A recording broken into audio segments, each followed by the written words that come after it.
Nah, nah, saya ulangi lagi. Jadi kita akan membahas hematologi and blood rheology. Jadi kita akan membahas mengenai darah yang lebih detail begitu ya, dan juga bagaimana tentang alirannya di dalam pembuluh darah. Karena ini merupakan salah satu fluida yang penting di dalam tubuh manusia, dan secara volume dia yang paling banyak dan banyak perannya di sana. Dan kita akan bahas satu-satu mulai dari fisiknya, kemudian komponen-komponennya, bagaimana dia bekerja dan lain sebagainya. Jadi kita akan coba bahas satu-satu. Nah, mungkin kalau dari gambaran di awal di sini, mungkin teman-teman sudah lihat ya, di sini darah itu ada di dalam pembuluh darah mengalirnya, kemudian secara komponen dari gambar yang atas ini teman-teman bisa lihat eh, yang berwarna merah itu adalah sel darah merah. Ini informasi umum ya, mungkin teman-teman sejak SD pun sudah dikenalkan dengan ini, tapi kita akan lihat lebih detail lagi nanti terkait dengan bagaimana bentuknya, penyusunnya, di dalamnya seperti apa. Nanti kita akan lihat lebih detail. Termasuk juga komponen yang lain seperti sel darah putih ini yang bentuknya lebih irregular. Kemudian ada juga keping darah dan juga plasma. Jadi, kita akan bahas satu-satu mulai yang paling apa ya, berperan paling penting. Nanti kita mulai dari sel darah.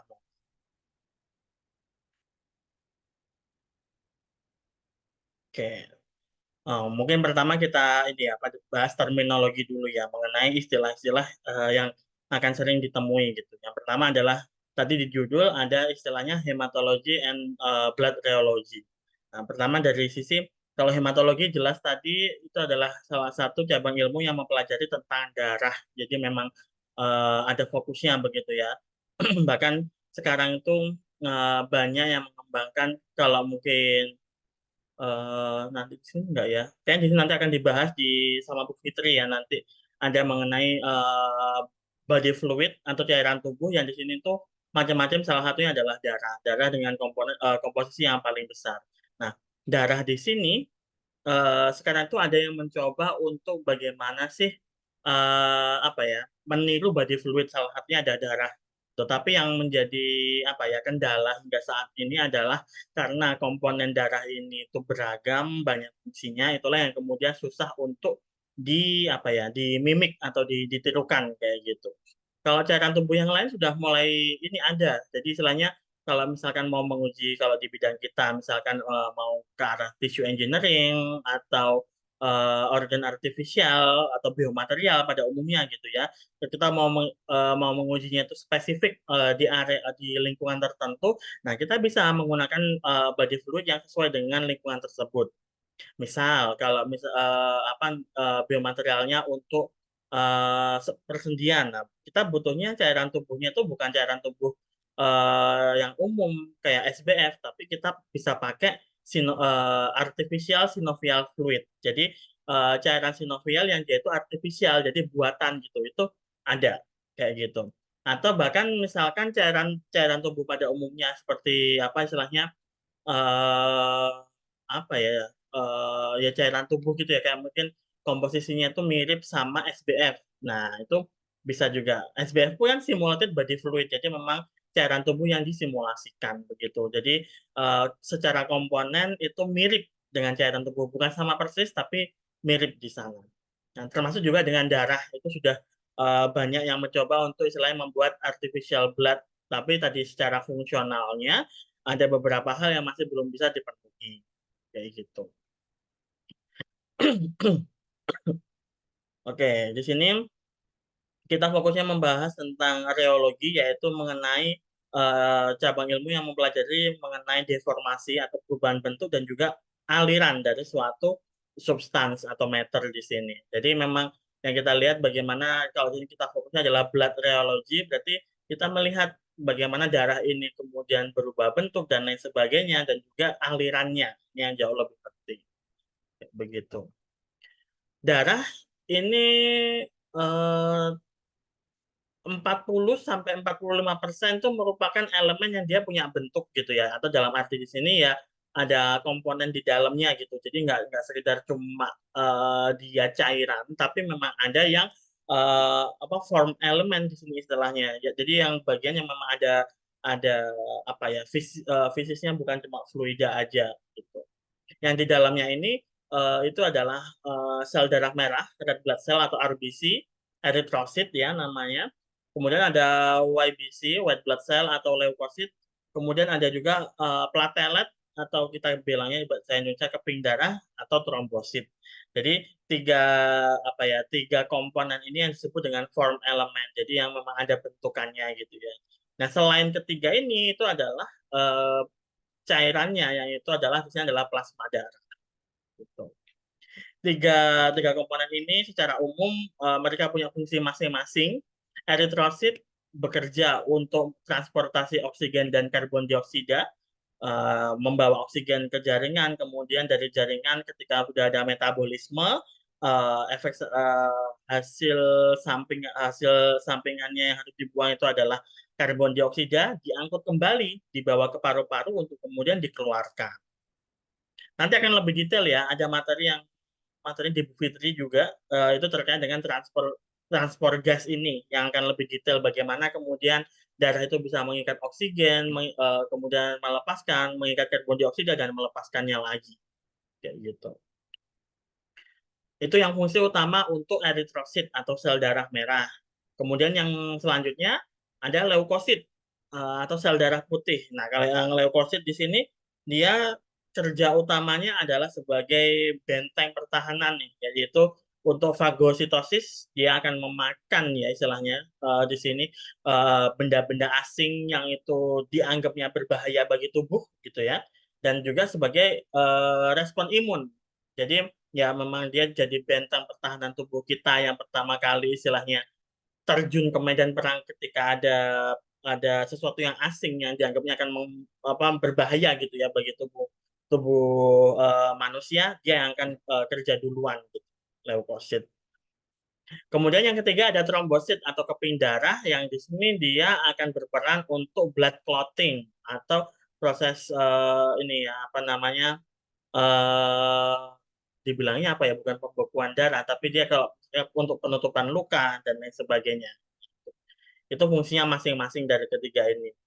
Tadi kalau misalnya saya bilang ini ya apa yang artificial blood itu masih belum bisa mengcover tiga-tiganya. Jadi yang sempat saya baca mungkin teman-teman juga bisa cari gitu ya, yang banyak dikejar untuk orang yang mengembangkan artificial blood itu terkait dengan fungsinya dia sebagai eritrosit atau pembawa oksigen dan karbon dioksida.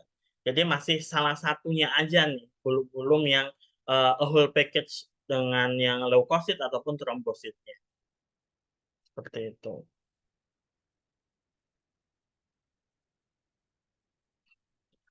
Oke.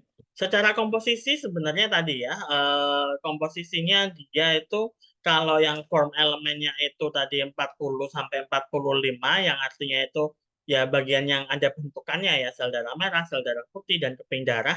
Nah, sisanya itu adalah plasma darah.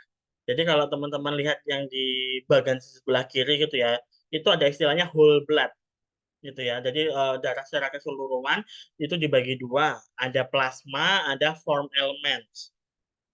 Form elements ada tiga, ada eritrosit, leukosit, sama platelet. Leukosit dibagi jadi dua lagi. Nanti akan lebih detail di bawah ya. Kemudian ada juga plasma darah, yang di sini dia yang bagian cairnya. Di dalamnya tuh banyak macam-macamnya. Ada asam amino, nutrien, protein, gas, elektrolit sebagai ini ya pembentuk plasmanya, dan juga eh, apa ya zat sisa yang dia berbasis nitrogen. Gitu. Jadi komponen-komponen yang cairnya itu di plasma, yang non cairnya itu ada di form elemen tadi. Kalau yang plasma di sini dia apa ya tadi karena dia banyak sekali sebenarnya komponen di dalamnya, dia punya apa ya tugas masing-masing begitu, tergantung sama apa yang dibawa. Ada istilah lain kalau mungkin kita seringnya ketemu tadi ya tiga apa komponen dari darah yang ada bentukannya sama plasma. Ada istilah juga serum. Nah, kalau serum ini bagian spesifik dari plasma darah yang dia itu sudah dihilangkan clotting factornya atau yang penyebab dia itu bisa apa ya, proses pembekuan darah dia itu dihilangkan. Itu disebut dengan serum. Oke. Karakteristiknya ini kemarin udah sempat ini ya saya singgung. Jadi darah itu dia bukan cairan yang sama seperti air. Kalau air dia isinya itu adalah H2O. Udah gitu aja ya. Sedangkan kalau darah di sini dia itu ada komponen tadi, ada form element yang itu kemudian dia itu apa ya, menyebabkan adanya perubahan pada karakteristik dari darah gitu. Darah ini adalah kalau dari densitasnya kemarin sudah kita bahas ya, dia 1060 kilogram per meter cube. Kemudian secara volume dia pada manusia itu 4,5 sampai 6 liter. Nah, ini yang ada di seluruh tubuh itu sekitaran ini.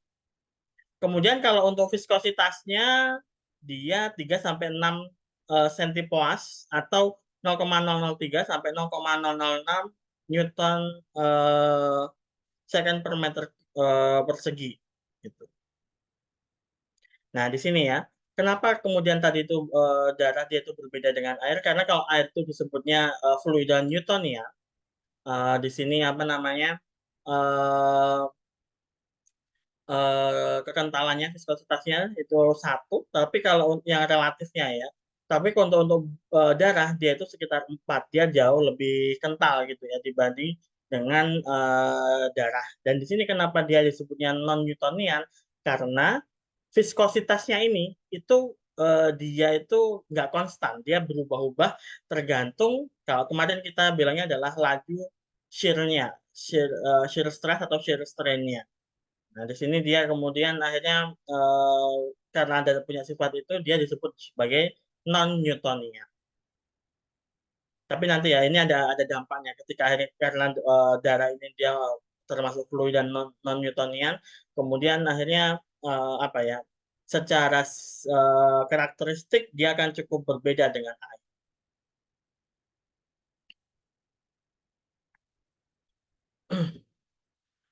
Salah satu istilah dalam ini ya, ketika kita membahas mengenai darah itu ada yang cukup penting dibahas yaitu adalah istilah hematokrit, yaitu merupakan persentase dari eritrosit di dalam volume darah tersebut.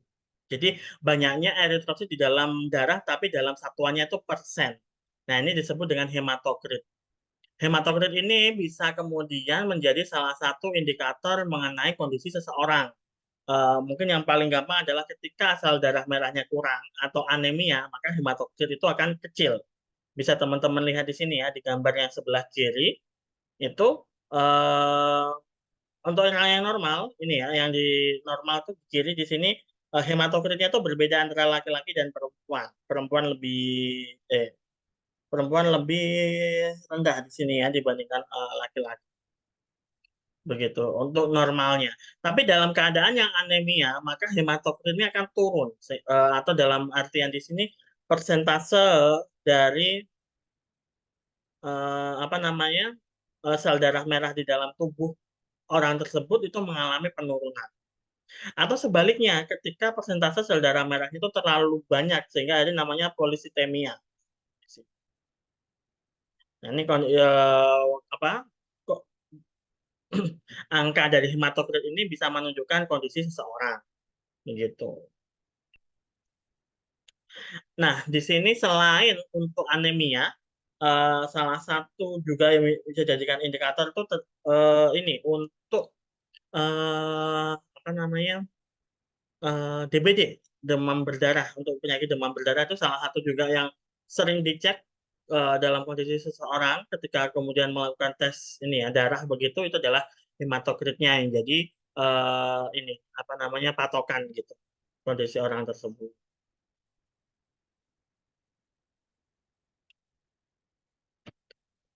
Oke. Terkait dengan viskositas di sini ya, eh, kemarin sudah kita bahas gitu ya, viskositas, densitas itu adalah beberapa parameter yang mereka itu dipengaruhi oleh temperatur atau suhu. Tapi dalam hal ini kan di dalam tubuh manusia suhu kan dijaga konstan ya. Kita punya namanya apa namanya thermoregulation atau istilahnya ada bagian tubuh yang itu bisa mengatur panas yang ada di dalam tubuh manusia. Nanti akan ada bahasan sendiri ya mengenai itu bagaimana tubuh manusia itu mengatur panasnya sehingga akhirnya normal apa di tubuh manusia itu suhunya akan dijaga sampai di apa di angka 37 derajat Celcius. Bisa ada yang bilang 36,5 gitu ya atau 37 derajat Celcius gitu. Nah, ini karena suhunya itu dijaga konstan, maka viskositas darah sebenarnya itu nggak akan ada perubahan gitu ya, nggak akan ada naik turun karena memang secara tadi yang berpengaruh langsung kayak temperatur itu dijaga gitu. Sehingga dalam hal ini untuk darah temperatur tuh bukan jadi apa ya faktor utama penentu viskositas darah gitu. Berbeda ketika kita berbicara mengenai fluida yang lain. Kalau fluida yang lain eh, yang mungkin ini ya suhunya nggak dijaga itu suhu sangat berpengaruh di sini terkait dengan viskositas dari fluida tersebut gitu. Tapi dalam darah yang sangat berpengaruh mengenai fluid apa viskositasnya itu adalah satu hematokrit, seberapa banyak sel darah merah di dalam darah tersebut itu akan mempengaruhi viskositas dari darah. Ada yang gampangnya bilang gini ya, bagian padatnya yang ada di dalam darah kan sebagian besar itu adalah sel darah merah. Ketika sel darah merahnya itu bervariasi ya, banyak sedikit, itu akan berpengaruh ke kekentalan darahnya. Itu yang utama, ya. Ini yang utama gitu. Kemudian yang kedua ada juga shear rate-nya. Bagaimana laju stres ini ya, apa shear stress-nya atau shear strain-nya dari darah atau dari fluida itu sendiri. Bagaimana laju ini ya, laju regangan gesernya gitu. Agak susah sih istilahnya ya. Dari si fluida. Dan satu lagi yang berkaitan dengan itu adalah mengenai diameter dari pembuluh darahnya. Itu akan berpengaruh ke blood viscosity. Kita harus ingat kalau darah di sini kan mengalirnya di dalam pembuluh darah dan kita juga tahu pembuluh darah itu ukurannya seperti apa. Sehingga akhirnya dengan ukuran yang seperti itu dia itu akan mempengaruhi viskositas dari darah kayak gitu. Gambar di sebelah kiri ini mirip sama yang tadi ya, bahwa sebenarnya kalau dari sisi ini apa namanya shear rate dan shear stress viskositasnya itu konstan setelah shear rate-nya itu 100 per second begitu. Tapi di sini untuk yang darah itu dia ada di bawahnya sebenarnya ya, sehingga akhirnya dia itu masih berubah-ubah.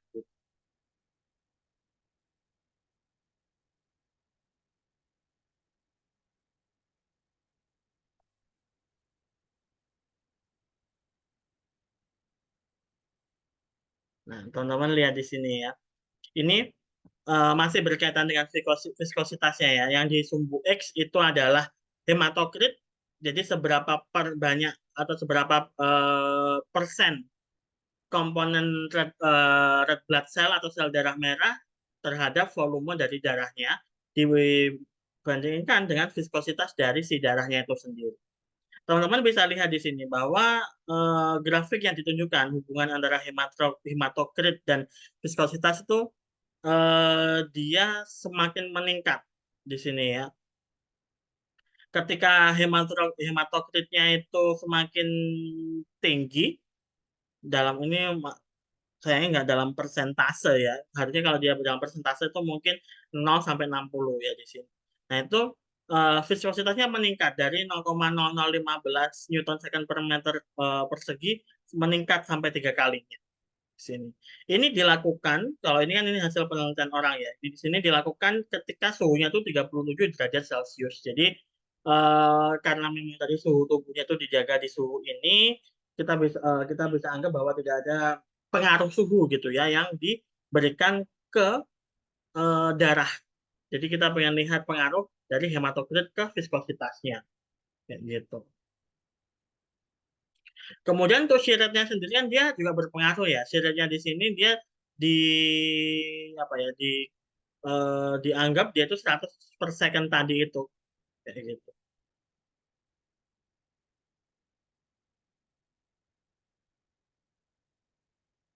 Oke.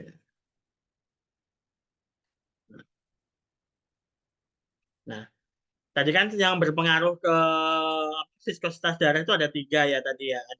Ada hematokrit, ada shear rate, dan juga vessel diameter. Hematokrit sama shear rate-nya sudah kita bahas. Nah, sekarang kita akan bahas mengenai vessel diameter atau diameter pembuluh darahnya. Ada penelitian dari Fahrius Lindqvist tahun 1931 gitu ya, yang dia itu pengen melihat pengaruh dari diameter pembuluh darah terhadap viskositas dari darah yang melewatinya. Ternyata ketika pembuluh darahnya itu punya diameter kurang dari 1,5, maka di sini viskositas dari fluidanya itu menurun. Nah, di sini ya. Jadi dia itu akan jadi semakin encer ketika salurannya ini semakin kecil diameternya. Kayak gitu. Teman-teman juga bisa lihat di gambar di sebelah, yang sumbu X itu adalah diameter dalam milimeter ukurannya, kemudian yang sumbu Y itu adalah relative viscosity. Kayak gitu. Kalau ada istilah relative viscosity berarti dia sini sebenarnya dibandingkan gitu ya dengan biasanya pakai viskositasnya air gitu. Teman-teman bisa lihat di sini awalnya dia itu lurus, tapi lama kelamaan dia itu kemudian akan turun gitu ya. Turun yang artinya dia akan dari sisi ketika diameternya itu menurun, ini kan semakin kecil ya, maka relatif viscosity-nya juga menurun. Kayak gitu.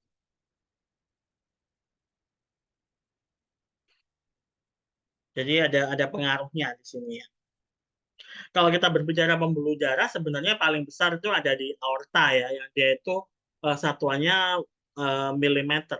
Saya lupa berapa ya, 1,5 sampai 2 milimeter mungkin gitu. Tapi yang jauh lebih apa ya eh, menarik karena kalau aorta kan cuma dia pendek, jadi eh, apa ya, secara aliran nggak terlalu banyak yang lewat bisa banyak, tapi orangnya pendek, jadi nggak ini apa namanya nggak terlalu banyak yang jadi permasalahan. Jadi yang lebih bermasalah ketika di sini salurannya panjang dan kemudian diameternya jauh lebih kecil.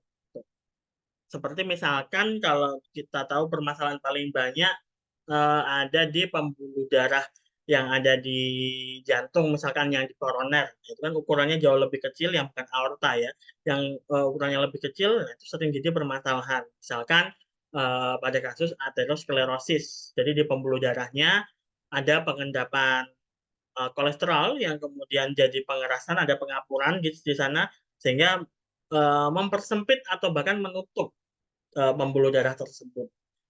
Ini yang kemudian akan jadi bermasalah.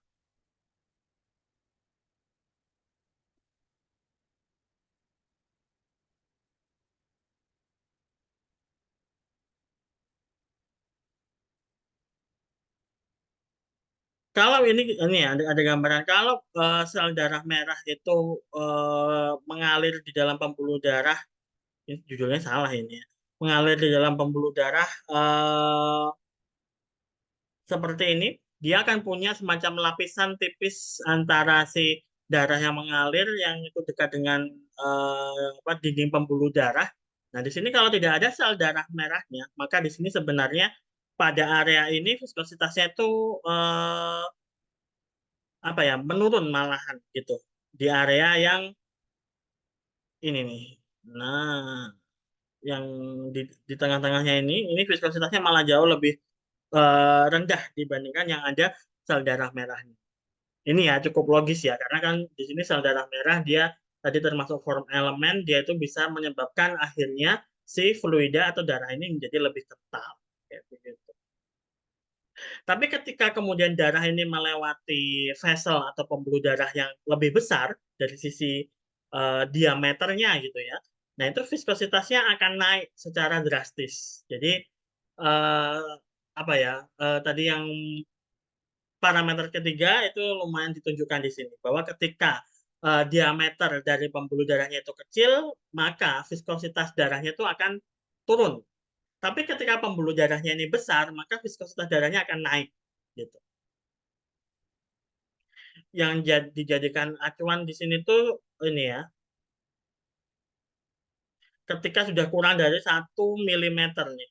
Nih. Ketika pembuluh darahnya kurang dari 1 mm, viskositasnya di sini udah nggak konstan lagi ya. Dia udah mulai berubah-ubah tergantung ukuran dari diameter pembuluh darahnya.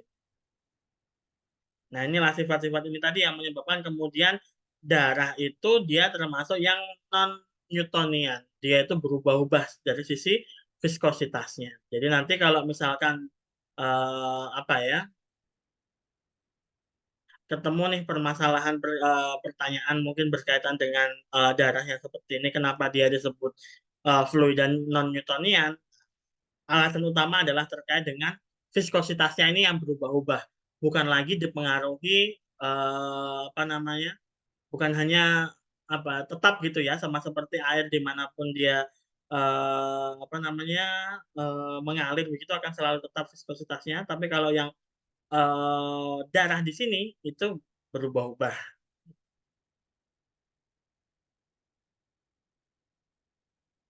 Sebelum kita masuk ke bagian yang komponen-komponen darah, silakan jika ada yang ingin bertanya.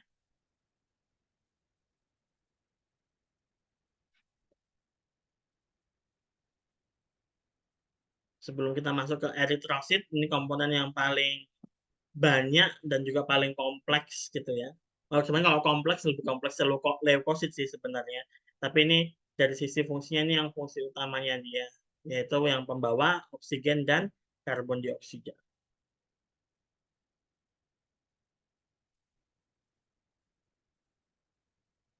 Silakan jika ada yang ingin bertanya,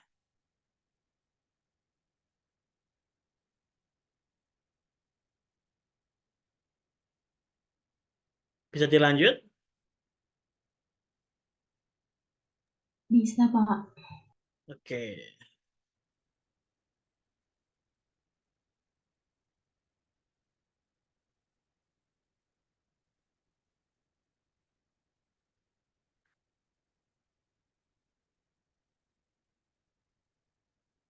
bentar.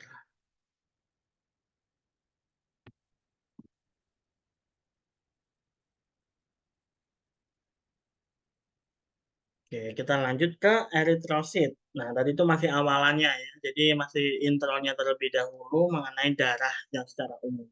Nah, kita akan lebih detail lihatnya dari sisi komponen-komponennya setelah ini.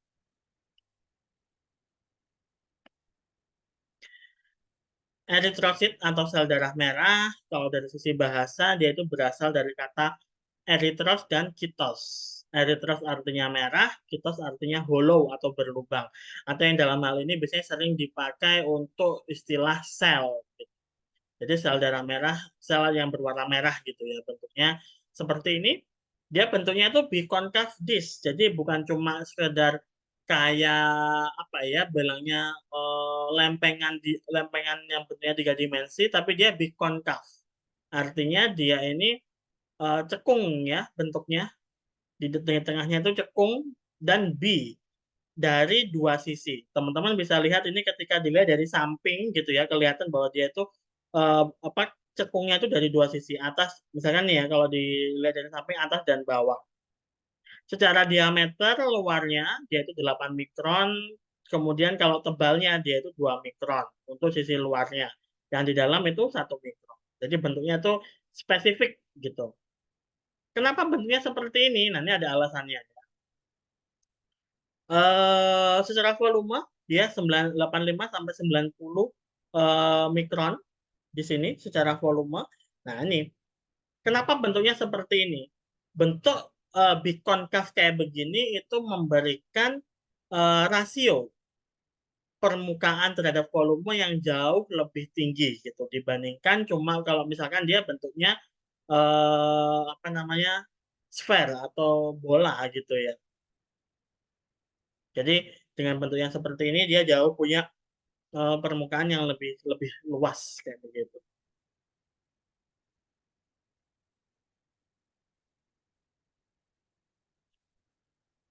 Sel darah merah atau eritrosit itu secara ini ya apa jangka hidupnya atau lifespan-nya dia itu di dalam tubuh manusia bisa bertahan tuh sekitar 125 hari atau gampangnya bilang tuh hampir berapa ya 4 bulan begitu hampir hampir 4 bulan gitu ya.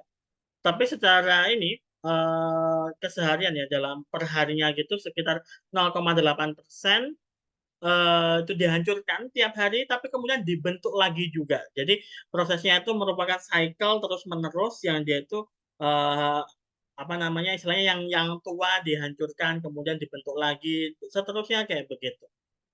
Cara pembentukannya ada di bone marrow atau sumsum tulang. Ini untuk tulang-tulang yang apa ya paling banyak itu ada di tulang pipa ya karena dia yang mengandung bone marrow paling banyak itu bisa adalah tempat menghasilkan sel darah merah. Proses pembentukannya namanya erythropoiesis. Ini adalah proses pembentukan sel darah merah dan juga maturasinya atau pendewasaannya atau apa ya pematangannya. Jadi prosesnya yang awal itu ada dari ini ya stem cell atau cikal bakal sel yang dia itu istilahnya pluripotent hematopoietik. Jadi dia masih bisa berkembang macam-macam, tapi kemudian dia dilingkupi sama lingkungan yang menyebabkan dia akan berdiferensiasi jadi sel darah. Yang pluripotent hematopoietik di sini ini yang ada di bone marrow. Kemudian dia akan berubah menjadi proerythroblast. Ini masih yang menjadi cikal bakal untuk sel darah merah. Proerythroblast atau pronormoblast gitu, namanya. Setelah itu dia akan berkembang menjadi erythroblast. Tadi masih ada pro, sekarang pro-nya hilang jadi erythroblast atau namanya normoblast tadi. Dia akan kehilangan nukleusnya sama beberapa organelnya ya, komponen dari si erythroblast ini sehingga akan berkembang menjadi retikulosit. Ini ya. Retikulosit dia ini masih yang ada di masih yang ini masih step terakhir yang ada di bone marrow. Dia akan bertahan 3 hari di bone marrow, 1 hari kemudian sudah masuk ke dalam darah. Ketika organelnya di sini masih apa ya, masih ada punya sedikit gitu ya dari yang erythroblast. Ketika organel di dalamnya sudah hilang semuanya, maka dia akan jadi darah merah seutuhnya atau eritrosit di sini.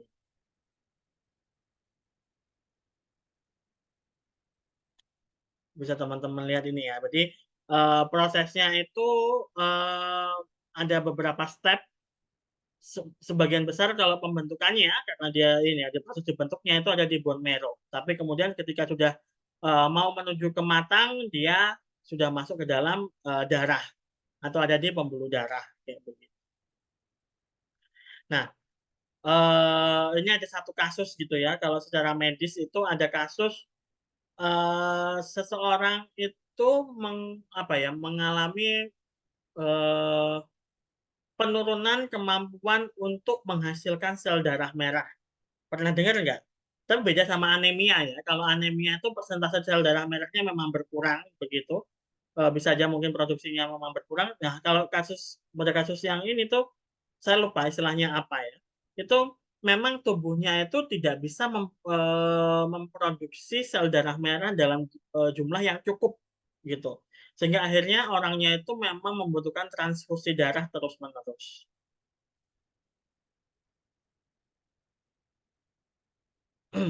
Kira-kira nih, kalau misalkan eh, tadi ya orangnya tidak bisa memproduksi sel darah merah seperti itu, efek utamanya apa kira-kira?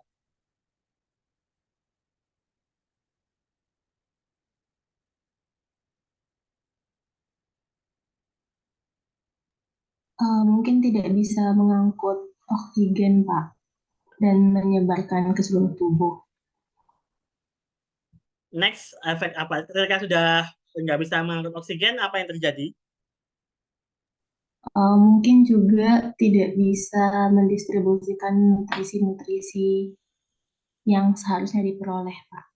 Nah, itu efeknya ke sana ya. Orangnya mirip sama anemia sih case-nya, tapi ini jauh lebih parah.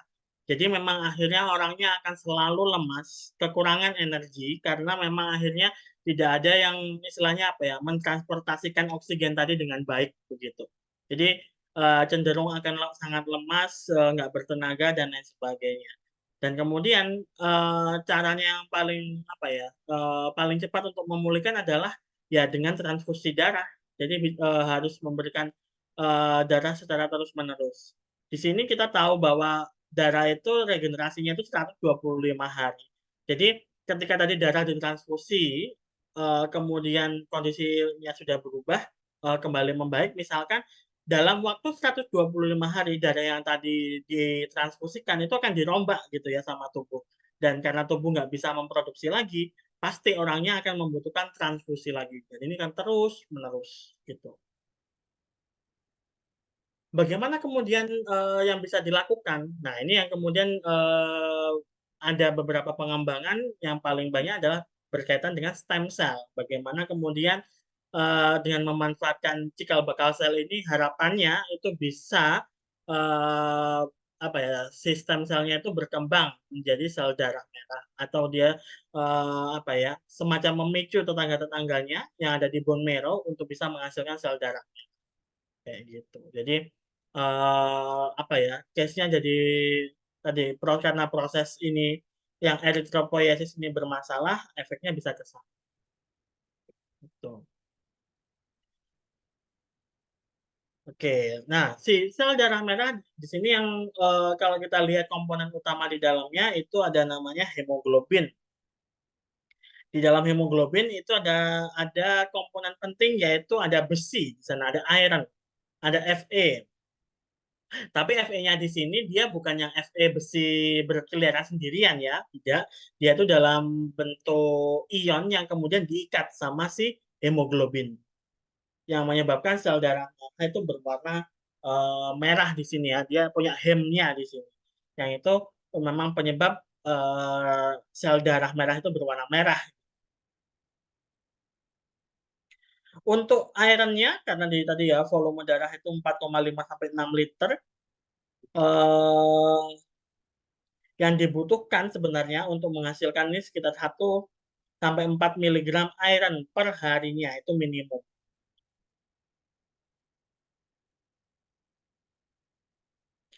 Nah, pada kasus-kasus tertentu gitu ya, ada orang-orang yang terutama yang tinggal di area yang dataran tinggi di pegunungan. Nah, mereka memiliki kadar oksigen di lingkungannya ya, itu kadar oksigennya itu jauh lebih rendah dibandingkan yang di dataran rendah. Atau di sini case-nya itu adalah hipoksia. Jadi memang eh, konsentrasi oksigennya di dalam apa ya udaranya itu lebih rendah gitu dibanding umumnya. Nah, ini akan menyebabkan tubuh itu merespon dengan ini apa eritropoietin itu akan apa ya menstimulasi produksi eritrosit yang jauh lebih banyak dibandingkan keadaan yang biasa kayak gitu. Jadi ada ada protein ya gitu ya yang dia itu merespon dari kondisi lingkungan yang memang bukan yang sesuai dengan kondisi sebenarnya. Nah, dia itu akan memerintahkan atau menstimulasi agar produksi eritrosit itu jauh lebih banyak gitu. Dengan tujuan apa? Ya tadi bisa dengan apa ya kadar oksigen yang nggak banyak tadi itu lebih banyak bisa ditangkap gitu sama si eritrosit nantinya. Untuk ya tujuannya untuk apa namanya metabolisme tubuh gitu.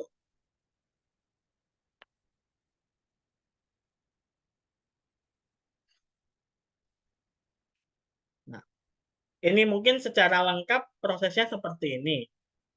Jadi mungkin ini ya, nanti kita mulai dari yang nomor satu gitu ya. Ketika sel darah merah itu sudah tua gitu ya, sudah nggak apa fungsinya sudah nggak baik lagi atau dia umurnya udah mendekati tadi 125 hari begitu. Nah, di sini maka red blood cell itu akan mati dan kemudian akan terjadi fagositosis. Dia akan dimakan gitu ya. Akan dimakan oleh apa namanya makrofag di sini Yang itu ada di spleen atau limpa, ada di liver dan juga red bone marrow. Jadi ada di sumsum tulang yang merah, hati dan limpa. Kemudian di sini akan menghasilkan ada dua ya. Dari sel darah merah yang mati itu ada globin sama hemnya. Globinnya itu atau di sini adalah bagian dari proteinnya, dia akan menjadi asam amino nantinya. Asam aminonya bisa lepas, kemudian dia akan digunakan lagi untuk sintesis protein nantinya. Karena dia pembentuk protein ya, asam amino. Bagaimana dengan hemnya? Hem di sini itu adalah tadi ya, yang memberikan warna merah dari darah itu. Nah, dia akan kepisah jadi dua. Si hem yang memberi warna merah ini kemudian dia akan melepaskan ion besinya atau Fe3 plusnya yang kemudian dia itu akan masuk ke dalam hati. Dia merubah yang awalnya dari yang ion ini menjadi ferritin yang kemudian dia akan lepas lagi dan nanti menuju ke tulang atau di bone marrow. Ini bentar. Pointernya. Jadi yang di sini, yang di tengah, yang di Fe3 plus ini setelah dari hati dia akan masuk ke tulang, terutama di bone marrow. Di bone marrow dia akan ketemu sama globin tadi, globin yang dia tuh udah dipecah menjadi asam amino dan dia akan digunakan lagi untuk membentuk protein ya di sini ya. Nah, kemudian globin ketemu sama besi tadi, ion besi tadi itu ketemu sama vitamin B12 dan juga eritropoietin sehingga eritropoiesis atau proses pembentukan sel darah merah bisa terjadi di bone marrow. Yang kemudian dia akan dibentuk di bone marrow, jadilah sel darah merah. Kemudian sel darah merah akan bersirkulasi lagi selama 125 hari. Terus begitu prosesnya. Ya. Sekarang kita coba lanjut ke yang tadi. Kan hem itu kepisah jadi dua ya. Tadi yang menjadi eh, apa besi sama ada yang sisanya lagi. Dia itu menjadi biliverdin atau di sini adalah apa ya? Masih cikal bakalnya bilirubin yang ada di dalam hati. Jadi biliverdin berubah menjadi bilirubin.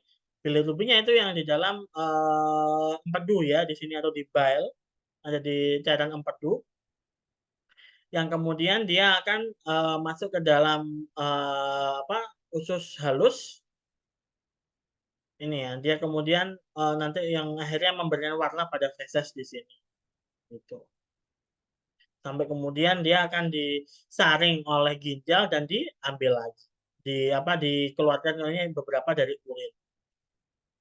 Nah, itu jalurnya. Tapi yang lebih penting di sini adalah jalur yang warna merah ya. Jadi teman-teman urutannya dari awal ketika sel darah merah itu mati, fagositosis, sampai proses dia melepaskan globin dan hemnya menjadi Fe3 plus, masuk ke hati, baru kemudian dia akan dipindahkan ke dalam tulang di bone marrow, ketemu globin lagi yang tadi udah dilepas, tambah vitamin B12 dan eritropoietin dan terbentuklah sel darah merah.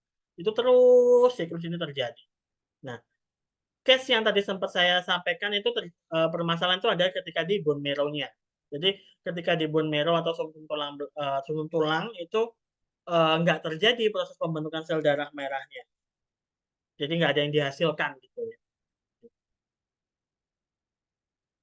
Bisa teman-teman lihat di sini ya, sebenarnya besi itu memang kalau di dalam secara ini ya, secara tampilan dia kalau besi sendiri dia nggak akan ada gunanya, tapi ketika dia menjadi ion ya di dalam tubuh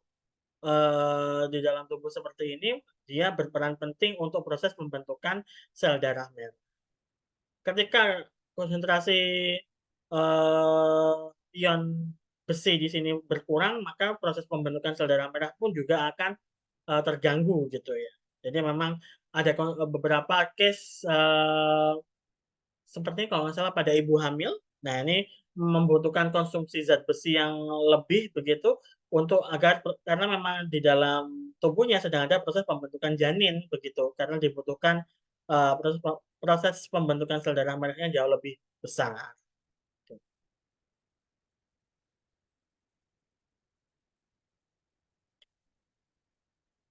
Untuk proses ini, eritropoiesis, apakah ada yang ingin bertanya?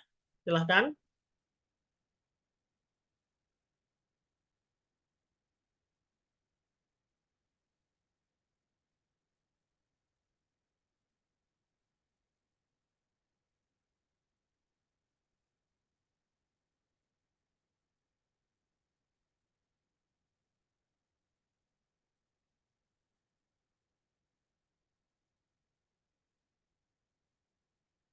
Cukup jelas?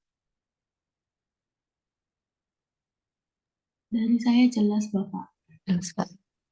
Oke. Nah, ini alurnya tadi ya, proses perombakan darah dan eh, apa pembentukannya.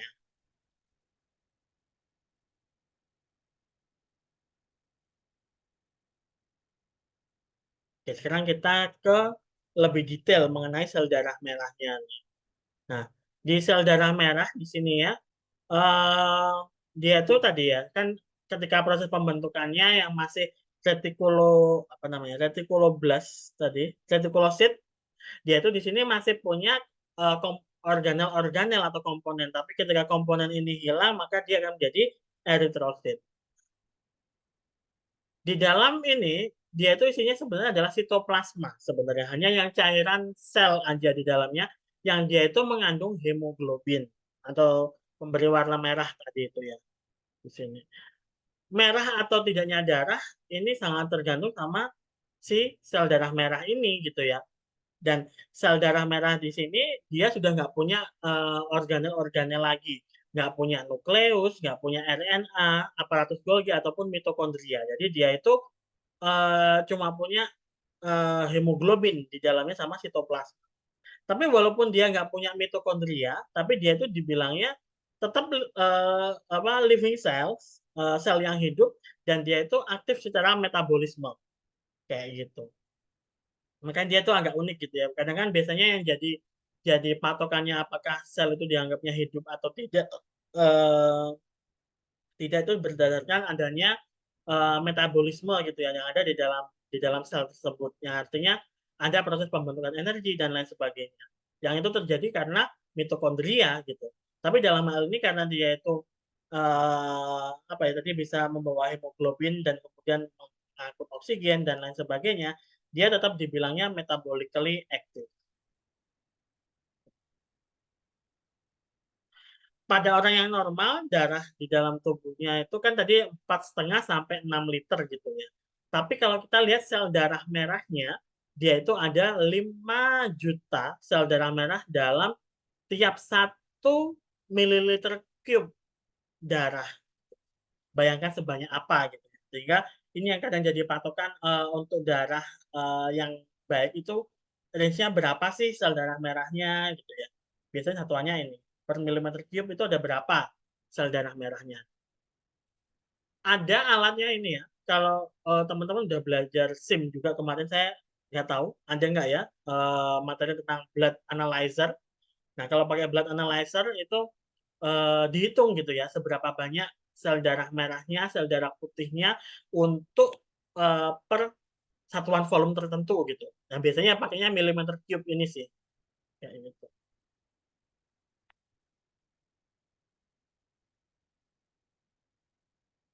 Nah, sekarang kita lihat lebih detail. Tadi kan di dalamnya sel darah merah adanya sitoplasma sama hemoglobin. Nah, kita akan fokus ke hemoglobinnya. Jadi kalau hemoglobin ini dia termasuk makromolekul, dia molekulnya besar yang punya eh,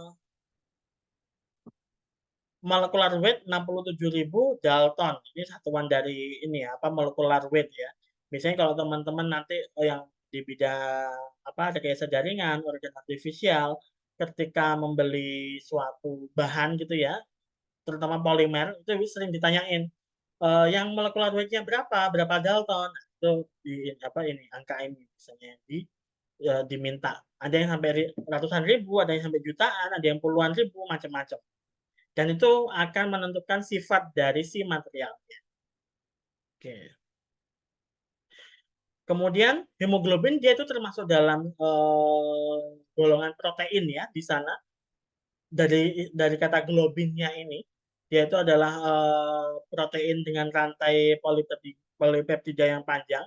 Kalau dari gambaran ini yang seperti apa ya, gambar-gambar itu yang seperti cacing ini itu adalah globinnya, dia melingkar-lingkar begitu ya. Kemudian di sana dia punya eh, apa namanya bagian-bagiannya. Ada 4 hem atau yang di sini yang berwarna apa namanya dia itu berwarna merah. Dia punya 4 hem yang di dalamnya itu ada besinya tadi itu. Kayak gitu. Tiap tiap hemoglobin itu punya 4 rantai peptida dari globinnya. 4 rantai peptida dari globinnya dan tiap masing-masing rantai globin itu punya hemnya sendiri-sendiri. Jadi di dalamnya itu ada 4 rantai polipeptidanya atau globinnya dan 4 hemnya. Dan hemnya itu bisa macam-macam. Yang dia itu karena dia bisa mengikat oksigen, eh, bisa aja dari 4 ini tuh satu yang mengikat, yang lainnya tidak dan lain sebagainya. Nah ini kayaknya untuk yang besinya itu Fe3+ ya, bukan 2. Ini berbeda harusnya 3 nih. Coba dilihat di referensi nanti. Hemoglobin dia punya peran penting untuk mengikat oksigen di sistem respirasi yang kemudian dibawa ke dalam saluran sirkulasi darah. Hemoglobin yang sudah mengikat oksigen disebut sebagai oksihemoglobin. Jadi istilahnya tadi kalau di gambar sebelumnya ya, ini ada hemnya yang di tengah. Nah, ini yang kemudian dia itu akan mengikat rantai dari oksigennya. Nanti ada gambarannya seperti apa.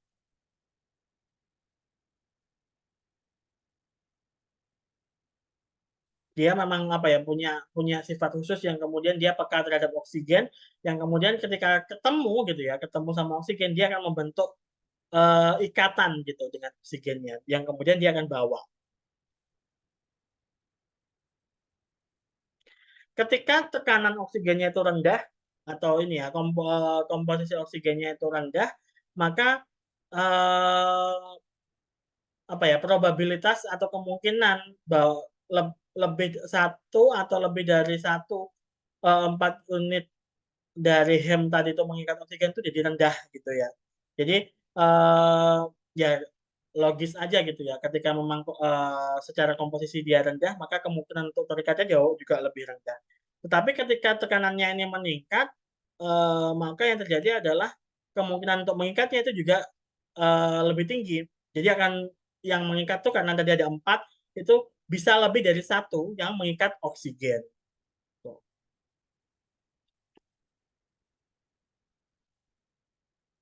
Ketika salah satu dari hem tadi itu bisa mengikat oksigen, maka probabilitas atau kemungkinan hem lain itu juga mengikat oksigen itu akan jauh lebih meningkat. Jadi ketika sudah ada temannya ini bisa mengikat oksigen, maka yang lain juga akan trigger untuk mengikat oksigen juga, kayak gitu.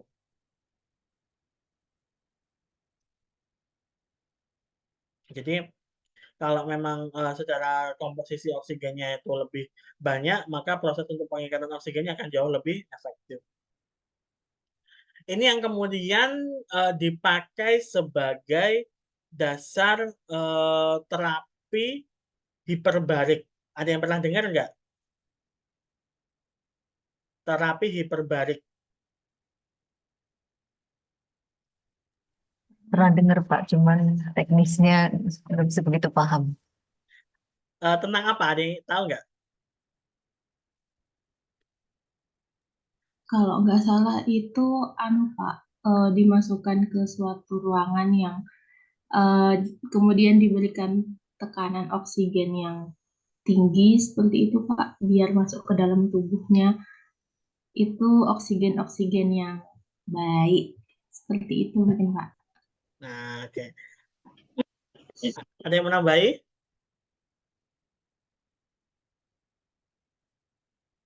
Ada yang PKL di RSAL nggak?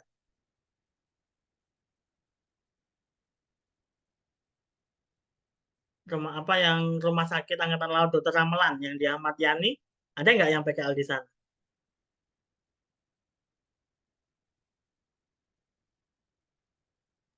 Sepertinya Kayaknya tidak tidak ada, ada, Pak. Pak. Tidak ada ya. Kalau yang ada nggak ya? Saya tahu di sana tuh yang ada. Jadi tadi yang dibilang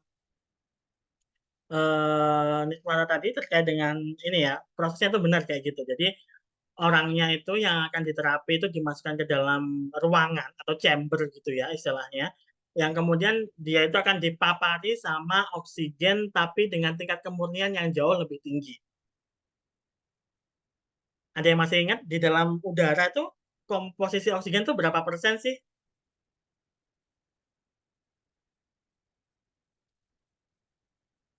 Ada yang ingat nggak?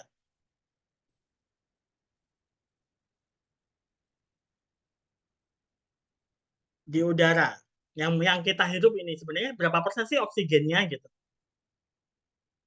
20% kalau nggak salah, Pak.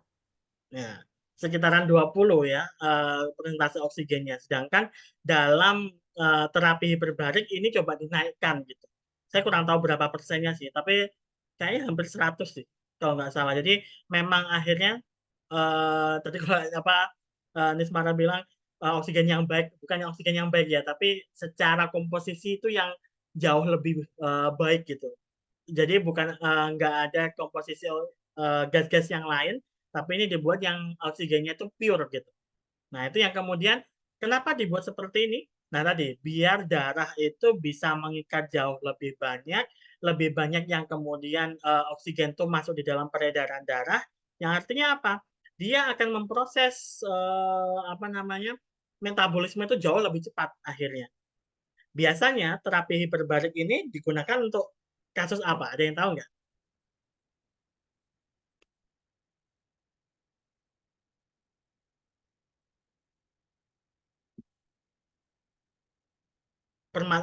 Digunakan untuk yang orang dengan penyakit apa gitu misalnya.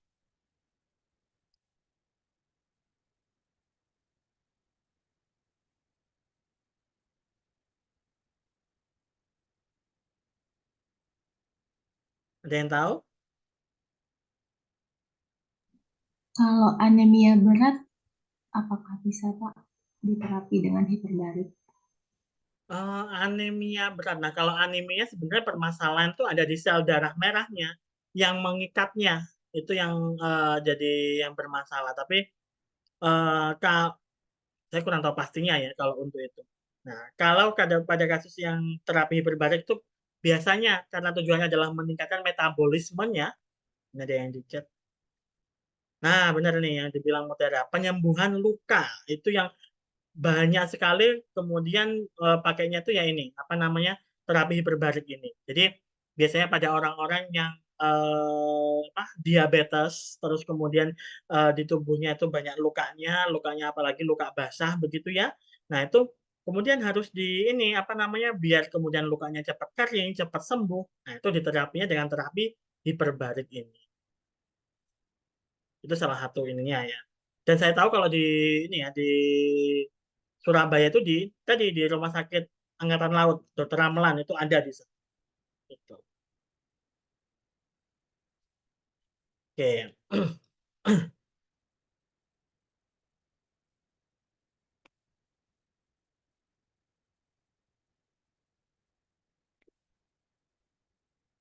Ini ya kalau mungkin teman-teman bisa lihat di gambar di samping ini adalah namanya oxyhemoglobin dissociation curve. Jadi dia itu apa? Ketika si ini apa namanya tubuh orang normal ini ya, dia itu dengan tekanan oksigen itu berapa, dia itu punya eh, hemoglobin saturation itu berapa. Nah, ketika kemudian di sini eh, apa namanya tekanan CO2-nya itu meningkat, terus kemudian pH-nya turun, nah di sini kemudian dia akan bergeser ke kanan. Artinya kalau bergeser ke kanan, eh, sebenarnya dengan tekanan oksigen yang lebih tinggi, dia itu akan dapat saturasi hemoglobin yang sama, kayak gitu. Atau kalau yang satunya yang bergeser ke kiri itu kalau pH darahnya itu meningkat, kemudian tekanan karbon dioksidanya itu turun. Maka di sini dia akan bergeser ke kiri, yang artinya eh, ketika tekanan tekanan ininya ya, tekanan oksigennya ini turun, dia akan punya saturasi hemoglobin yang sama di sini. Itu seperti itu.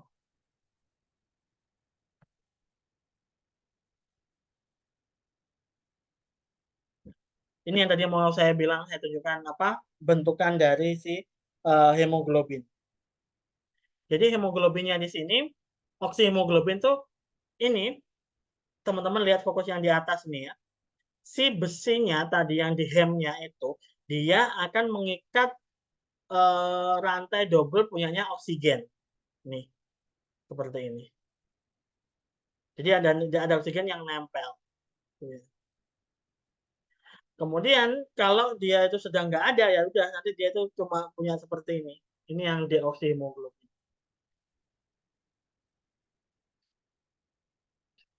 Dia itu punya kecenderungan untuk mengikat oksigen sama karbon dioksida gitu ya dari sisi yang ini si besinya ini untuk mengikatnya.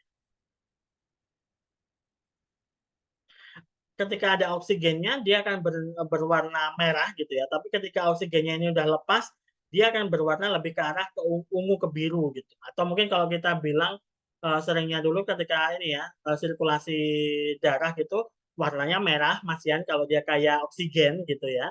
Tapi kalau yang sudah enggak kayak oksigen atau lebih banyak karbon dioksida di dalamnya, dia berwarna biru.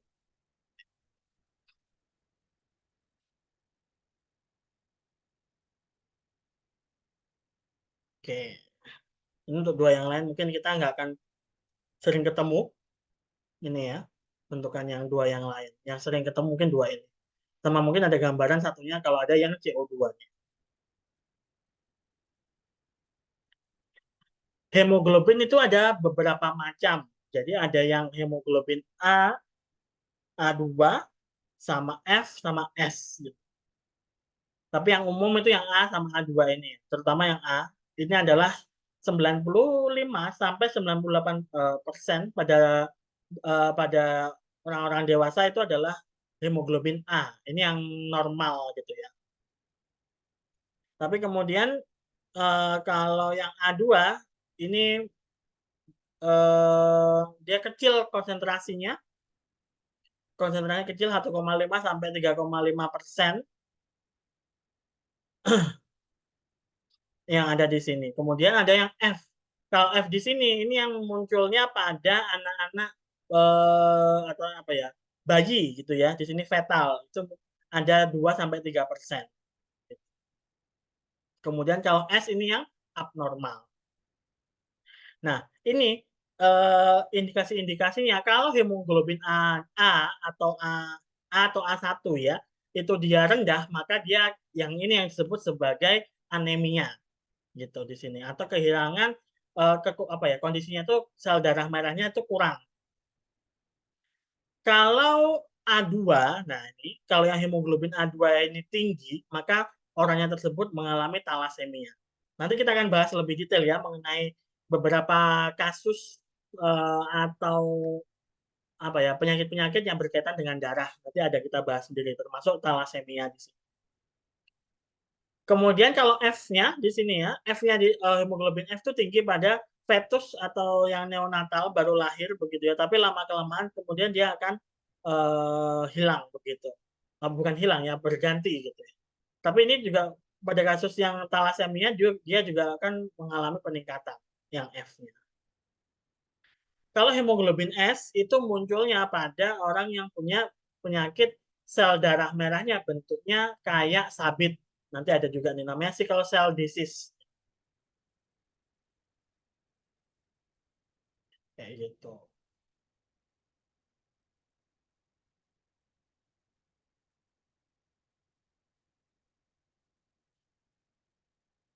Oh tadi ya maaf yang F ini bukan fetal ya. Tapi bukan fetal, maksudnya bukan yang bayi tapi fetus berarti dia masih janin begitu. Tapi setelah lahir kemudian dia akan semakin berkurang untuk hemoglobin F. Nah, ini ya, sekarang kita coba ke ini contoh gambaran sickle cell disease-nya. Jadi sel darah merahnya itu harusnya kan bentuknya tadi bikonkav gitu ya, atau cekung dua sisi. Tapi pada orang dengan penyakit cell cycle disease tadi, sel darah merahnya itu berbentuk apa? Sabit gitu. Gitu. Jadi gepengnya itu nggak normal. Ini teman-teman bisa lihat di sini beberapa ini kan dia nggak cekung gitu. Kalau yang normal, dia itu bentukannya akan selalu ada cincin putihnya, yang artinya dia itu menunjukkan bagian tengahnya itu cekung, gitu. Untuk yang bentuknya dia itu tadi sabit, dia itu gampang rusak, sehingga akhirnya sel darah merahnya pasti berkurang.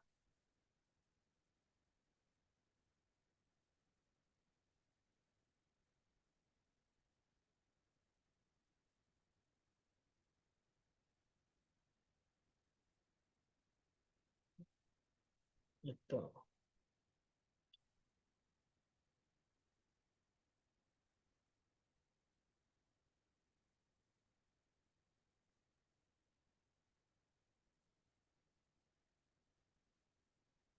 Di sini ada keterangannya. Kalau untuk yang orang dengan hemoglobin S ini, itu dia resisten terhadap malaria. Jadi malah di sini dia itu mampu bertahan ketika dia itu terjangkit sama malaria. Atau kalau malaria kan penyebabnya itu ada plasmodiumnya gitu ya. Nah itu malah dia itu mampu bertahan dengan bentuk yang cycle seperti ini. Tapi ya tadi ya, dia itu karena dia bentuknya abnormal, itu ada kemungkinan-kemungkinan kendala yang lain. Seperti contohnya, sel yang bentuknya dia itu sabit tadi itu dia kan fragile sama dia gampang rusak. Ketika rusak dia itu bisa apa ya menutup jalur sirkulasi terutama yang mikro sehingga akhirnya apa muncul biasanya infark kalau ini terjadi di jantung.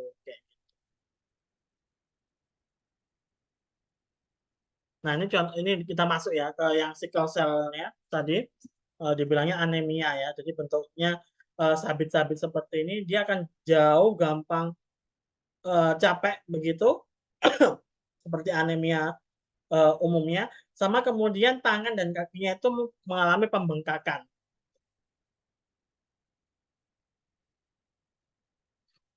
di sini ya. Kalau anemia mungkin apa tanda-tandanya itu nggak yang parah banget, tapi kalau yang di sickle cell anemia di sini eh, malah ini ya apa nggak yang apa ya selemes yang anemia gitu ya bahkan beberapa tuh yang normal-normal aja gitu jadi nggak yang terlalu apa namanya yang parah begitu bahkan beberapa kalau memang karena terlalu apa namanya parah eh, ketika kecil itu meninggal tapi kalau yang udah dewasa tadi bisa aja normal begitu.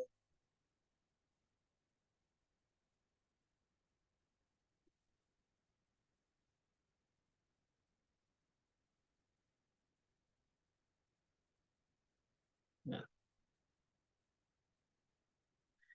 di sini kita akan lihat untuk sel darah merahnya itu apa sih penyebabnya dia itu eh, berubah tiap orang itu berbeda-beda. Jadi setiap orang itu bisa aja punya kondisi yang punya sel darah merah itu lebih rendah dibanding umumnya. Biasanya di sini karena eh, apa namanya jumlah eritrosit yang membawa yang punya hemoglobin normal tuh sedikit gitu. Artinya yang bisa membawa oksigen itu lebih sedikit. Kayak istilahnya apa ya? Kalau dari sisi hematokritnya bisa aja orangnya itu normal, jumlah sel darah merahnya itu banyak. Tapi kemudian yang bisa membawa oksigen itu sedikit gitu.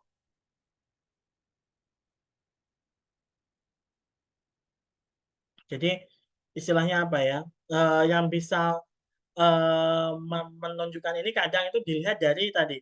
Kan kalau dia si apa hemoglobin itu bisa mengikat oksigen, dia menjadi warnanya lebih merah gitu ya dibandingkan yang tidak membawa oksigen. Nah, ini yang kadang dijadikan patokan. Ada beberapa kasus itu akhirnya eh, hemoglobinnya banyak tapi tidak membawa oksigen. Jadinya darahnya itu warnanya merah, masih agak merah gitu, tapi merahnya nggak yang fully bright gitu ya, nggak yang merah banget karena memang nggak terlalu banyak oksigennya di sana gitu. Atau ini bentuk dari sel darah merahnya itu berbeda ukurannya.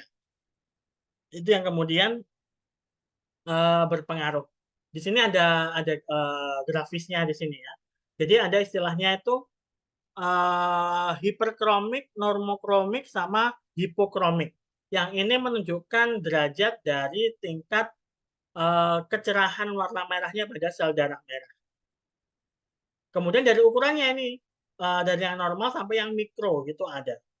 Yang bagus ya yang ini ya, yang tengah-tengah harusnya ya. Normocyte ini yang bagus, tapi kemudian kalau yang dia lebih kecil atau lebih pucat itu malah nggak yang bagus gitu. Nah, biasanya terkait dengan ini kemudian ada hitung-hitungannya gitu ya. Bagaimana kita kemudian mengkuantifikasi kondisi sel darah merah pada seseorang. Nah, ini ada tiga parameter yang biasanya itu ditampilkan. Yang pertama itu adalah namanya MCV atau namanya mean corpuscular volume. Yang ini menunjukkan apa ya, rata-rata volume dari eritrositnya. Volumenya berapa sih begitu. Nah, di sini misalkan nih ya, ada contohnya ya. Pasien dengan hematokrit 45%, artinya 45% dari volume darahnya itu adalah sel darah merah dan punya sel darah merahnya itu 5 juta misalkan di tiap cm cube-nya. Berapakah MCV-nya? MCV-nya berarti kan jumlah dari hematokrit dibagi jumlah RBC per volumenya dia. Maka di sini hematokritnya itu 45%, kita ubah dalam desimal jadi 0,45. Kemudian dia punya sel darah merah itu 5 juta tiap 1 cm kubik. Jadi di sini 5 dikalikan 10⁻6, 5 juta RBC, red blood cell, per milimeter ya, milimeter kubik gitu di sini.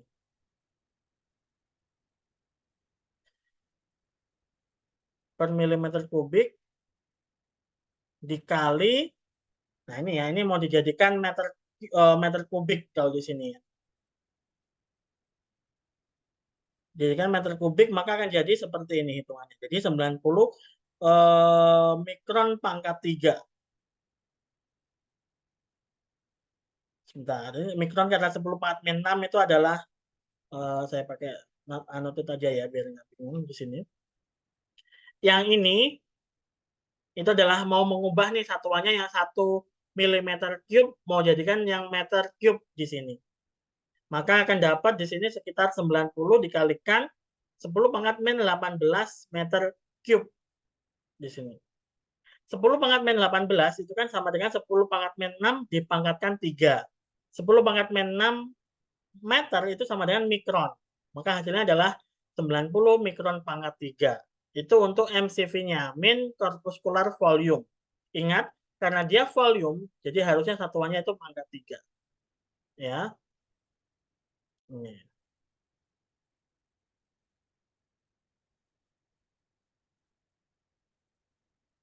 Cukup jelas angka-angka ini dari mana urutannya.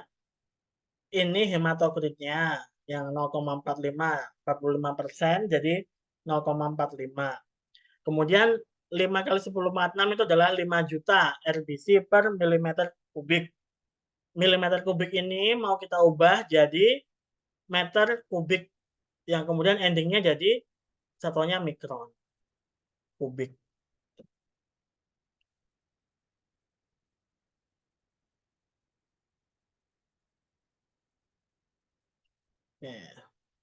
Yang kedua ada namanya mean corpuscular hemoglobin. Kalau tadi kan volume ya yang pertama ya. Sekarang yang hemoglobin. Kalau di sini adalah hemoglobin dibagi per volume dibagi jumlah RBC per volumenya. Dia berapa di sini? Jadi kalau di sini misalkan seseorang punya konsentrasi hemoglobinnya itu 15 gram per 100 mili darah, yang dia juga punya 5 juta red blood cell per 1 milimeter cube darah. Sehingga MCH-nya atau mean corpuscular hemoglobinnya adalah, nah ini ya,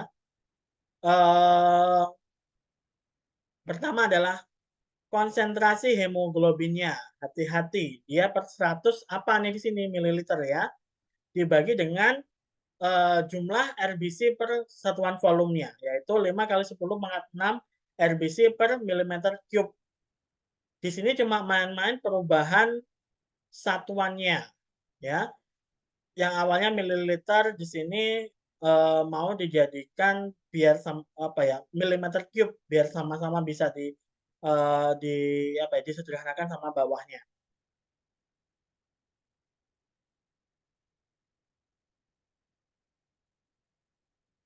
Hasil akhirnya ini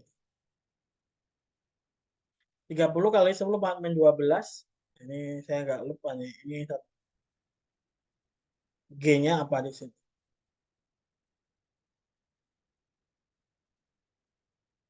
Harusnya ini ya hemoglobinnya ya di sini. Untuk RBC-nya.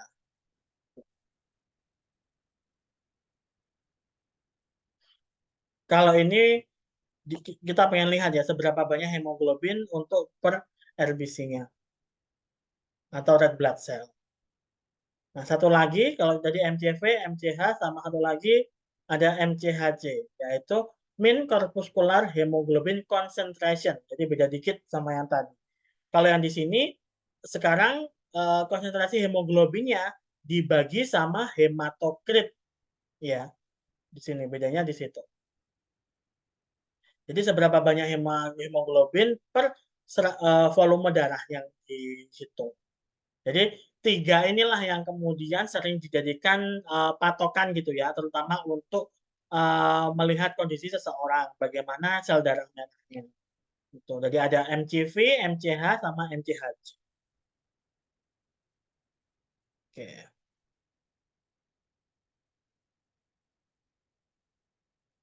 Biasanya sih parameter-parameter ini muncul ketika melakukan ini apa pemeriksaan darah lengkap. Nah, itu sering kemudian ini dimunculkan ya.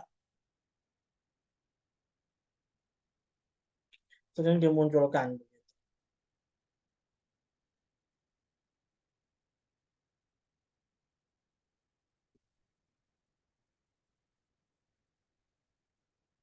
Kita masih ada 18 menit.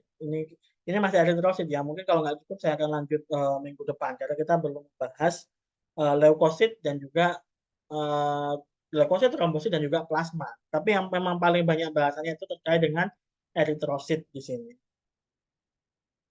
Nah, sekarang kita masuk ke beberapa penyakit yang berkaitan dengan sel darah merah. Ya.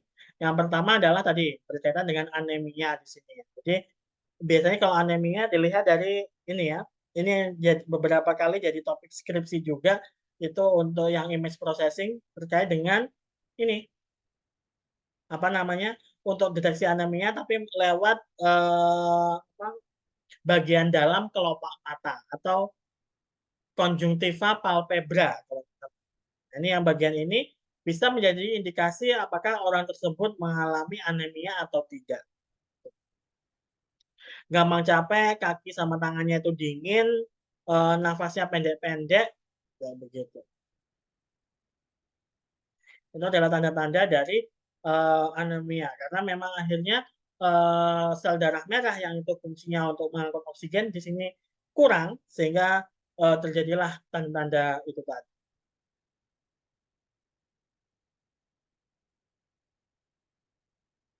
Nah, anemia ini macam-macam, ada beberapa macamnya ya di sini. Yang kalau yang sering muncul itu yang makrositik hiperkromik. Jadi sel darah merahnya itu besar-besar dan kemudian warnanya itu merah banget malah. Tapi dari sisi jumlah sel darah merahnya itu sedikit. Nah, ini yang jadi bermasalah. Apa ya? Sel darah merahnya itu terlalu sedikit, tapi ukurannya besar-besar, gitu. Karena ukurannya besar-besar, maka dia itu banyak sekali hemoglobinnya. Tapi karena terlalu banyak hemoglobinnya, dia apa ya di sini jumlah di dalam satu sel darah merah itu banyak hemoglobinnya, tapi dia jumlah sel darah merahnya dikit di dalam darahnya. Makanya dia termasuk yang anemia juga. Biasanya yang besar-besar kayak gini itu karena proses pematangan sel darah merahnya dalam proses eritropoiesis tadi itu eh, apa terganggu. Yaitu kalau dia kekurangan vitamin B12. Nah, teman-teman masih ingat kan tadi di step terakhir ketika eritropoiesis tuh butuhnya globin, kemudian yang ion besinya, vitamin B12 sama eritropoietin, yaitu pemicu untuk pembentukan sel darah merah. Tapi ketika vitamin B12-nya ini kekurangan di situ ya dalam proses pembentukan sel darah merah, maka efeknya adalah tadi sel darah merahnya yang terbentuk itu besar-besar, tapi jumlahnya sedikit, kayak gitu.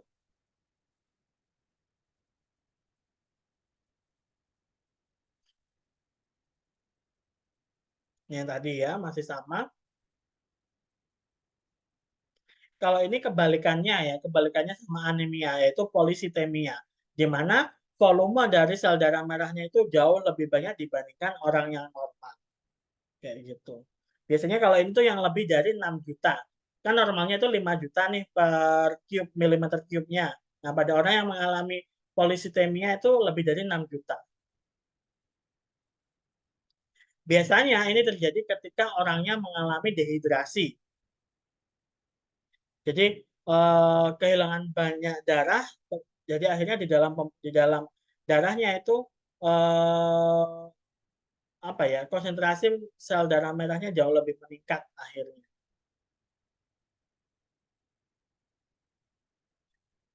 Yang selanjutnya ada talasemia. Ini talasemia ini memang ada apa ya abnormalitas pada bentuk sel darah merahnya. Jadi pembentukannya itu nggak normal gitu ya. Yang ini merupakan apa penyakit turunan atau genetik gitu karena memang proses pembentukannya ya pembentukannya itu nggak normal pembentukan sel darah merah. Pada thalassemia tadi ada MCV atau mean corpuscular volume sama mean corpuscular hemoglobin itu rendah di sini. Jadi bisa ditunjukkan tadi ya dari apa pemeriksaan darah lengkap ketika MCV sama MCH-nya rendah ada kemungkinan dia mengalami thalassemia. Begitu. Karena ini siapa genetik kalau ini ya.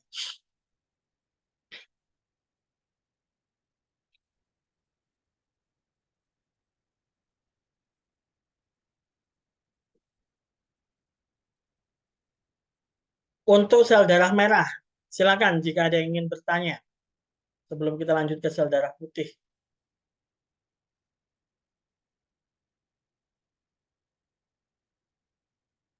Yang tadi ya penyakitnya kalau sel darah merah paling umum tadi anemia sama thalassemia ini atau yang tadi cycle cell disease tadi ketika bentuknya dia itu seperti bulan sabit apa sel darah merah. Ada juga yang lain kalau berkaitan dengan darah sih ya demam berdarah. Tapi kalau itu secara umum ataupun yang malaria itu yang dia ada ada yang disuntikkan ke dalam oleh apa nyamuk Anopheles dia mengandung plasmodium. Ada apa namanya parasitnya gitu.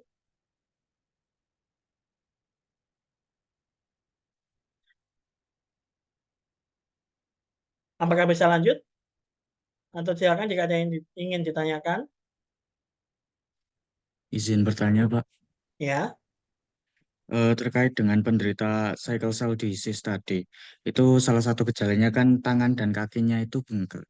Itu kenapa ya kok bisa tangan kakinya itu bengkak begitu? Oke. Mana tadi ya? Oh ini ya. Nah, sebenarnya kalau di sini ini ya, ini salah satu tandanya. Tapi tadi ya bisa aja orang itu dia itu eh, hidupnya normal-normal aja. Di sini kalau tangan sama kakinya bengkak, biasanya karena peredaran darahnya itu tidak lancar. Tadi kan kalau dia mengalami sickle cell, dia gampang mengalami tadi yang mana ya? Mengalami eh apa semacam presipitasi kalau di sini dia mengalami termasuk juga mengalami penyumbatan begitu karena bentuk sel darah merahnya tadi nggak beraturan, dia akan jauh lebih gampang rusak sehingga akhirnya dia tadi bisa menyumbat saluran pembuluh darahnya. Bisa jadi seperti itu. Mirip sama yang tadi ya, mana tadi ada keterangan sebelumnya. Nah, ini. Ketika eritrositnya ini dia udah rusak, kemudian mengalami hemolisis gitu ya, maka dia akan memblok microcirculation tadi ya. Yang sempat saya sebutkan kalau di jantung itu ada namanya infarct myocard, nah itu ya.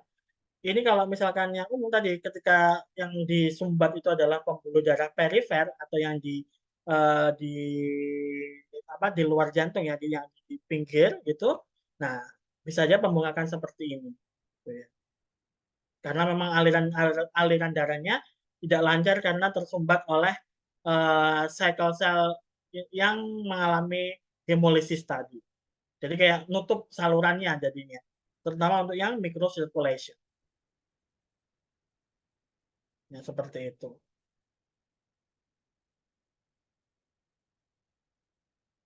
Cukup jelas? Baik, Pak. Terima kasih. Jelas sekali, Pak. Oke. Ada lagi kah? Silakan.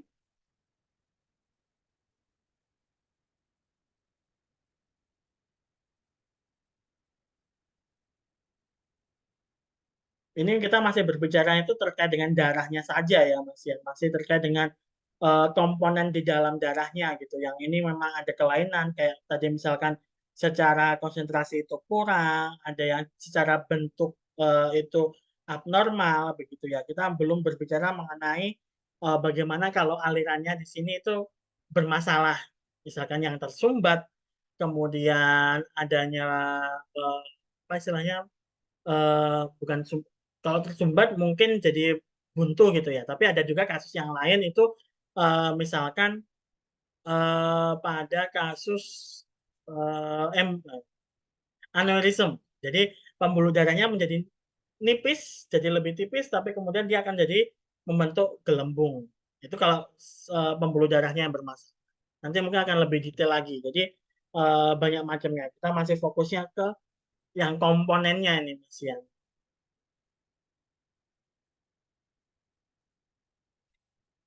Silakan jika masih ada yang ingin bertanya.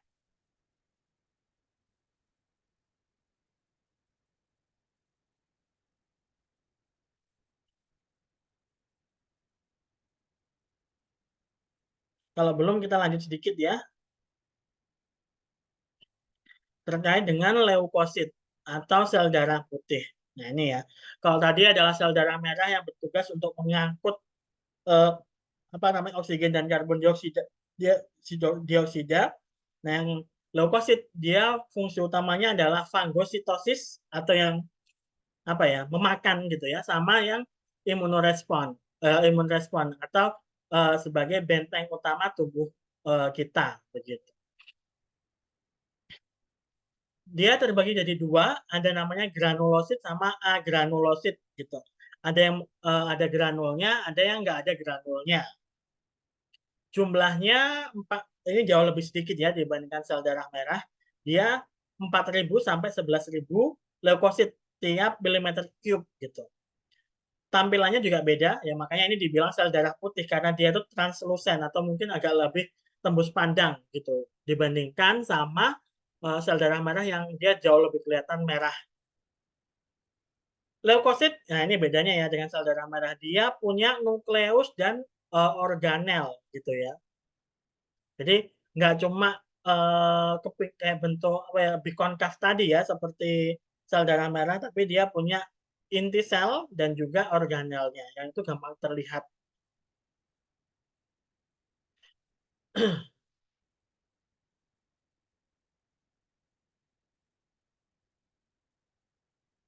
Nah, di sini untuk yang fagositosis gitu ya, itu ada 4, yaitu sel 4 kan kalau tadi ada 5 ya untuk leukosit. Ada monosit, limfosit, basofil, eosinofil, neutrofil. Di sini yang kerjanya untuk fagositosis itu adalah yang selain limfosit.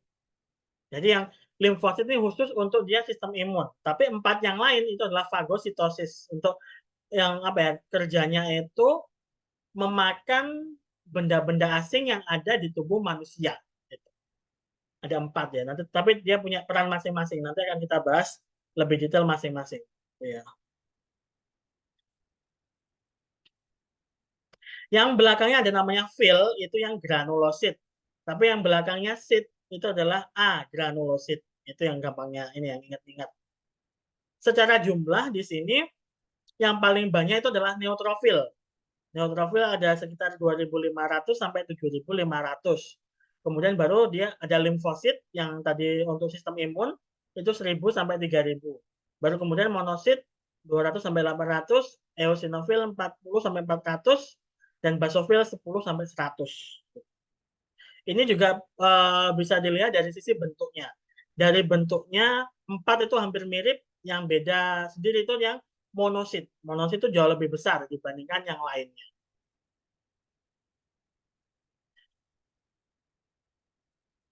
Pertama neutrofil. Neutrofil di sini yang paling banyak tadi ya, secara komposisi paling banyak untuk dibandingkan leukosit yang lain, dan dia termasuk yang granulosit. Dia di sini tadi ya fungsinya adalah memakan ya, memakan benda asing, terutama adalah terkait dengan bakteri. Nah, dia di sini yang memakan bakteri. Ketika ada bakteri yang masuk ke dalam tubuh, dia yang bekerja sebagai pelindung kita, neutrofil. Kalau misalkan ada jaringan yang mengalami luka, nah dia juga yang pertama kali datang untuk ngecek nih ada benda asing nggak. Kalau ada benda asing sama dia langsung dimakan. Ya.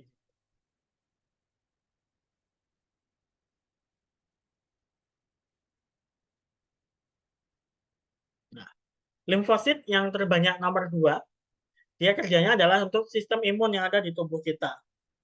Nah, di sini eh, dia bukan memakan ya, kalau dia sifatnya non fagositik, tapi fungsinya adalah untuk menghasilkan antibodi yang ada di apa namanya yang di apa ya, menghasilkan antibodi ke dalam tubuh dan juga menghilangkan antigen. Kalau di sini ada 2 macam limfosit, limfosit B sama limfosit T.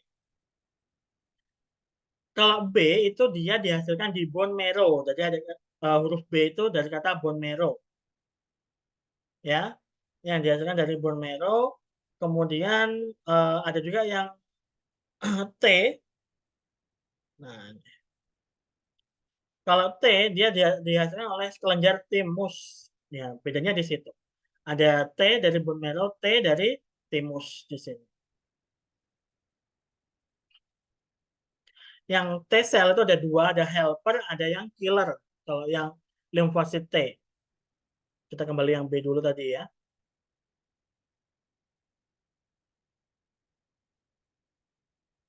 Sama ya, dia yang B ini untuk melawan bakteri tadi. Yang T dia melawan antigen kalau yang di sini ya, yang T dia di sini. Jadi eh,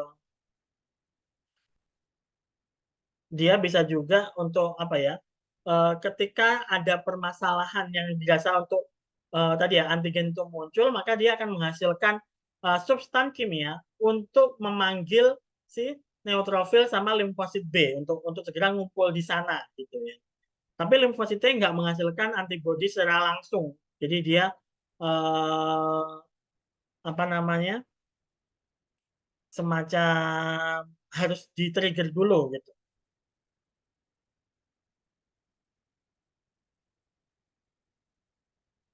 Dia akan kalau limfosit T menyerang bakteri, virus, protozoa dan juga jamur. Termasuk juga kalau misalkan ada organ yang diimplankan. Nah, dia yang akan apa ya, menginspeksi pertama nih apa namanya jaringan-jaringan atau organ yang diimplan. Nah, biasanya adanya limfosit T ini itu akan menjadi penanda bahwa kondisi seseorang itu mengalami AIDS atau tidak. Nah, itu dilihat dari apa aktivitas dari limfosit T ini.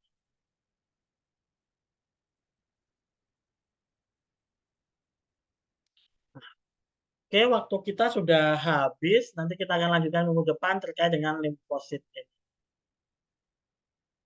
Sebentar, saya perlu.